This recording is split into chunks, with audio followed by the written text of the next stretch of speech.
हाँ जी, तो हम फाइनली पहुंच चुके हैं मंदिर की सीढ़ियों पर। ऊपर पे पहुंच चुके हैं हम, फाइनली पहुंच चुके हैं मंदिर की सीढ़ियों पर। ऊपर पे है मेन गेट मंदिर का। चलते हैं, 2 घंटे हमें लगे हैं ऊपर पहुंचने में। 4 से 5 किलोमीटर का ट्रैक है। ट्रैक ज़्यादा टफ नहीं है, यंगस्टर्स के लिए ज़्यादा टफ नहीं है। मेरे लिए भी ज़्यादा टफ नहीं था, जबकि मैं इतना ट्रैक नहीं कर पाता हूँ। बस सीन ये है कि आप खाना खा के आए, ठीक है, थोड़ी एनर्जी रहेगी। मैं बिना खाना खाए, बिना कुछ खाए भी आया हूँ, तो एनर्जी कम हो रखी है। और यहाँ पे करा जाता है पंच स्नान। फिलहाल पानी सूख रखा है, बरसात के टाइम पे यहाँ पे पानी आता होगा बहुत ठंडा। यहाँ पे करा जाता है पंच स्नान। चलते हैं अभी ऊपर मंदिर के मेन गेट पे, अंदर दिखाते हैं आपको मंदिर और मंदिर का परिसर सारा दिखाएंगे, मंदिर के बारे में आपको बताएंगे। चलते हैं ऊपर, आपको आगे मिलते हैं।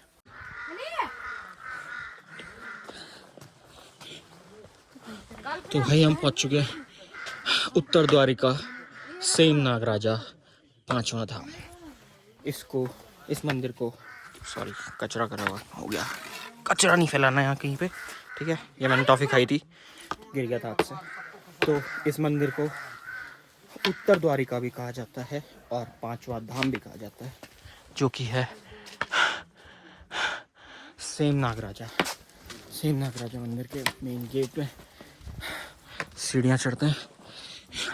तो मंदिर का नाम है सेम नागराजा, जो कि 5वां धाम भी कहा जाता है इसे, और इसे उत्तर की द्वारिका भी कहा जाता है, जो कि उत्तर द्वारिका कहा जाता है इसे। और फाइनली 2-2.5 घंटे का ट्रैक करने के बाद अब हम पहुंच चुके हैं अपने सेम नागराजा मंदिर पे, मेन गेट पे। यहाँ पे उतारेंगे अपने शूज़ वगैरह, हाथ वगैरह धोने के लिए पानी भी है। और यहाँ पे शूज़ उतार के अंदर नंगे पैर चलेंगे और आपको मेन द्वार चेक कराते हैं मंदिर का। पूरा नाग देवता के रूप में बना रखा है, इतना बड़ा घंटा भी है और पूरा नाग देवता जी के तरह शेप में बना रखा है इसको। सांस फूल रही है बहुत ज़्यादा, थक चुका हूँ करके। तो शूज़ उतारते हैं यहाँ पे, अंदर चलते हैं, मंदिर दर्शन करते हैं। मंदिर के दर्शन आपको कराते हैं, उसके बाद मंदिर के बारे में आपको, पहले पंडित जी से हम खुद ज्ञान लेंगे, उसके बाद आपको देंगे। तो चलते हैं, शूज़ उतारते हैं, अंदर चलते हैं, अंदर मिलते हैं।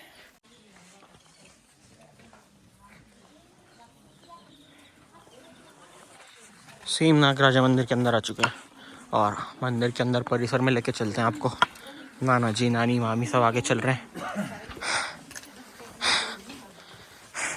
डंडे लेके चल रहे हैं, बुड्ढे हुए हम। ओहो।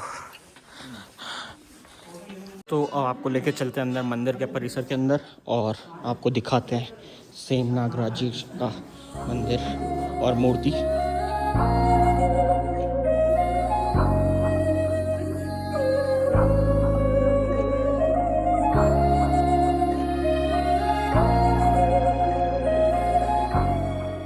भाई अंदर आ चुके हैं। वैसे तो यहाँ पे फ़ोटो लेना अलाउड नहीं है, बट पंडित जी नहीं है अभी। ये है वो शिला, जो असली शिला है वो ये वाली शिला है। बाकी तो मूर्तियाँ रखी हैं, बट जो असली नागराजा जी की शिला है वो ये वाली शिला है। और अब इनकी स्टोरी क्या है वो पंडित जी आएंगे तो हम उनसे पूछेंगे, फिर हम आपको बताएंगे। ये कैसी पागल प्रेम है दुनिया, क्या जान मेरी लगी शाम संग प्रीत दुनिया, क्या जान।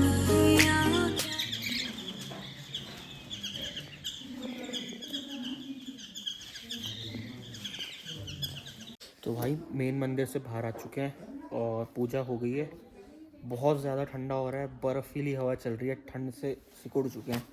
आपको यहाँ के मंदिर की असली स्टोरी अब मैं पंडित जी से पूछता हूँ डायरेक्टली, और आपको डायरेक्ट ही पंडित जी से असली स्टोरी बताते हैं कि मंदिर की शुरुआत कहाँ से हुई, क्या स्थापना, मतलब ज़ीरो से क्या बात है। मतलब मेरे को कोई नॉलेज नहीं है मंदिर के बारे में जी।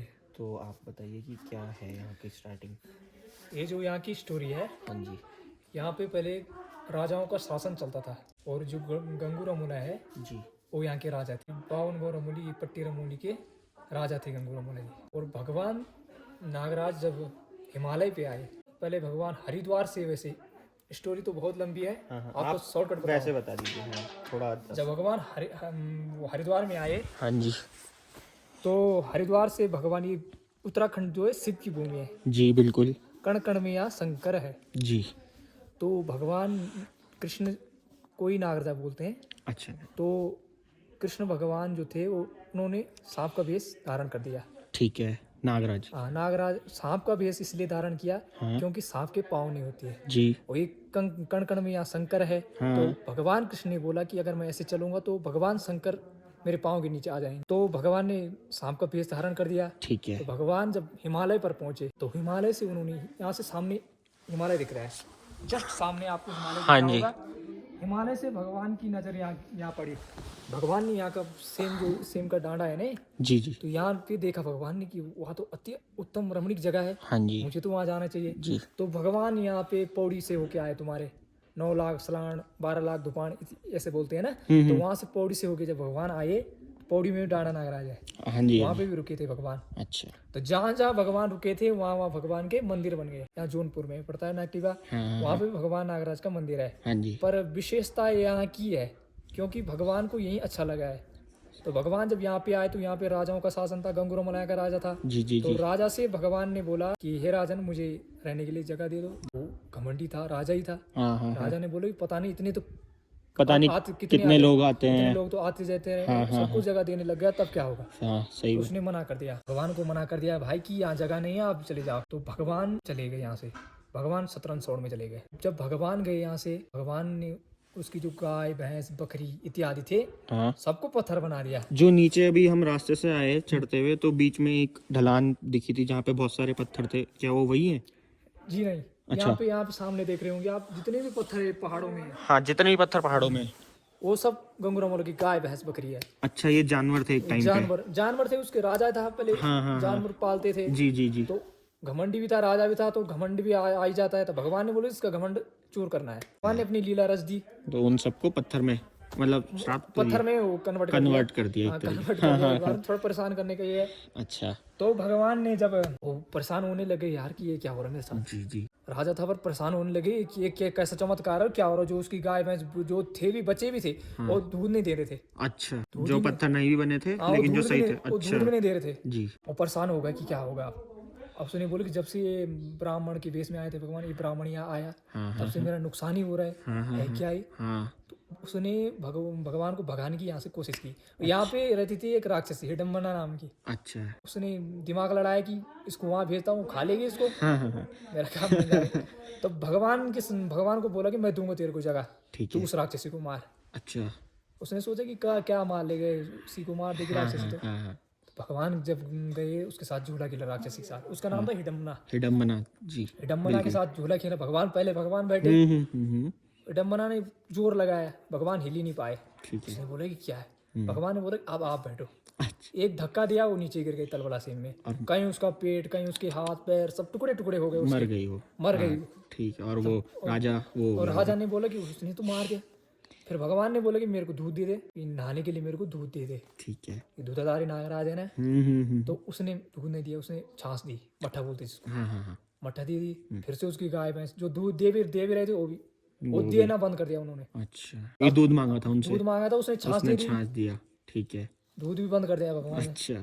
फिर वो परेशान, उसकी जो पत्नी थी मैणावती, गंगूरमोला की पत्नी का नाम था मैणावती, वो बड़ी श्रद्धालु थी भगवान के प्रति, उसकी प्रेम था ना उसको, प्रेम था उसको भगवान के प्रति। जी। उसने बोला, अगर राजा को समझाया कि मत करे ऐसा, ब्राह्मण को अपमान मत करो, हमें क्षमा मांगनी चाहिए। हाँ।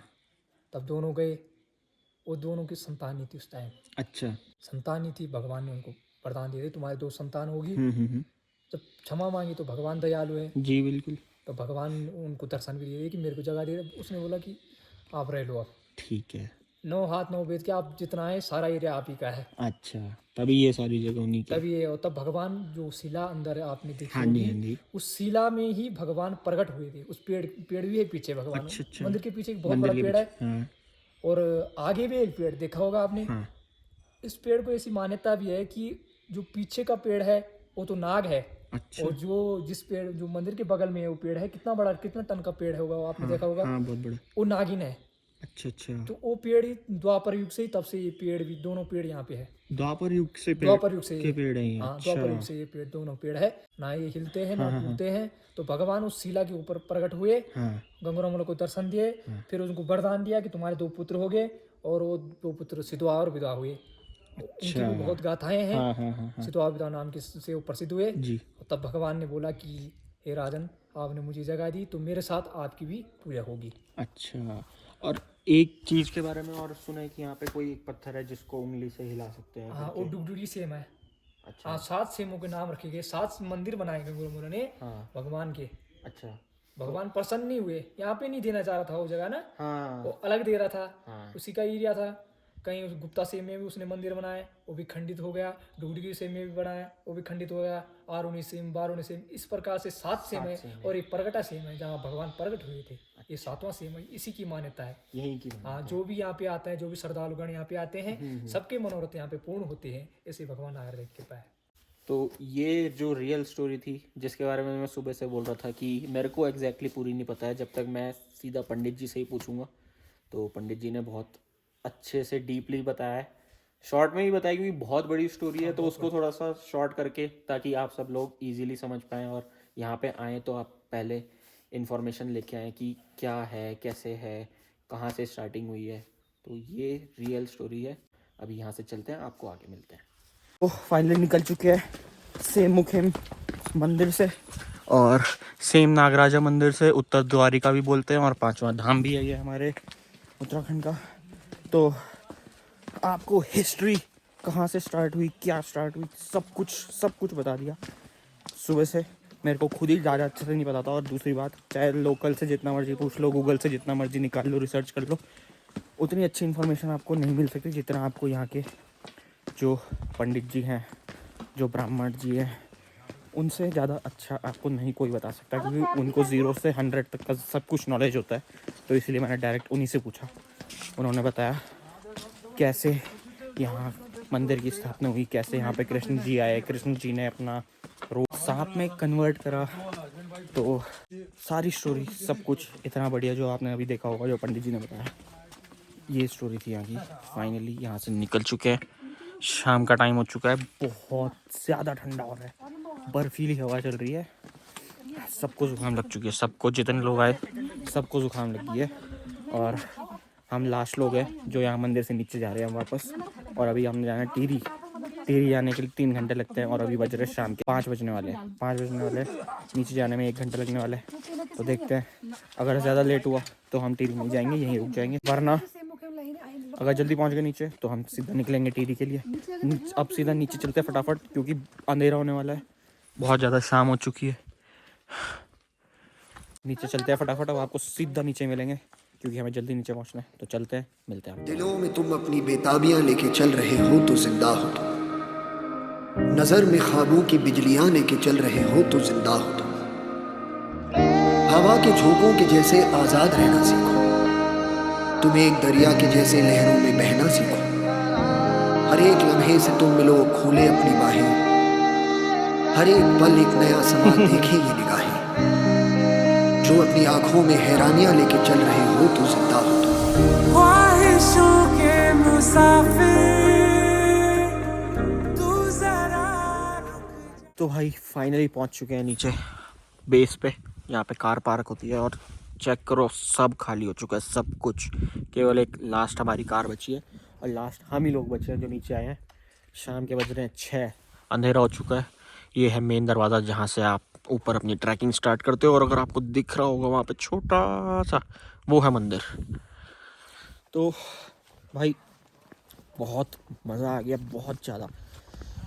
इतना अच्छा मंदिर, इतना बढ़िया है ना, उसकी इतनी बढ़िया हिस्ट्री, सब कुछ बता दिया, कहाँ से कैसे स्टार्ट हुआ। कृष्ण जी यहाँ पे सांप के रूप में आए थे, क्योंकि मतलब जो पंडित जी ने स्टोरी बताई, आपने सुनी ली होगी कि कृष्ण जी यहाँ पे आए थे सांप के रूप में। इसलिए आए क्योंकि पूरे हरिद्वार, पूरे उत्तराखंड महादेव की भूमि है। तो अगर वो चलते कृष्ण जी तो महादेव जी उनके नीचे दब जाते, तो इसलिए उन्होंने सांप का रूप धारण करा और उसके बाद यहाँ पे स्थापित हो गए। मतलब इतना प्यारा मंदिर, बहुत कम लोग आते हैं, मुझे ऐसा लगता है। यहाँ पे बहुत ही सुंदर जगह है, बहुत ही अच्छा मंदिर है, यहाँ पे आना चाहिए लोगों को।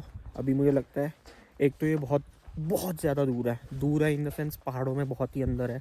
जिसको ज़्यादा ही अच्छे से पता होगा वो यहाँ पे आता होगा।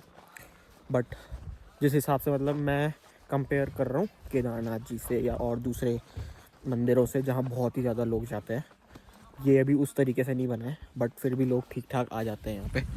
और ये पूरा ग्राउंड जो है, ये यहाँ पे हेलीकॉप्टर वगैरह भी उतरते हैं। अगर कोई पॉलिटिशियन वगैरह आता है तो उसके लिए यहाँ पे हेलीकॉप्टर उतर जाता है।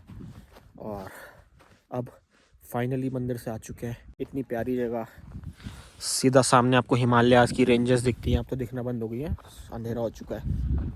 और बहुत ही शांति वाली जगह, नेचर के अंदर। देखो ना, पूरे जंगल के अंदर जाके एक छोटा सा मंदिर है। कितने ऊपर आए होंगे भगवान जी उस टाइम पे, यहाँ पे सब जंगल जब रहा होगा। तो भाई इतना प्यारा मंदिर है। चलते हैं अब यहाँ से, टिहरी निकलते हैं। डायरेक्ट टिहरी निकल रहे हैं क्योंकि 3 घंटे का रास्ता है, 9 बजे तक वहाँ पहुँच जाएंगे। तो डायरेक्ट ही निकलते हैं, रुकने का फ़ायदा नहीं है। तो चलते हैं यहाँ से, सीधा निकलते हैं टिहरी के लिए। चलते हैं यहाँ से, घर निकलते हैं। मिलते हैं आपको नेक्स्ट व्लॉग में, तब तक के लिए good bye and take care.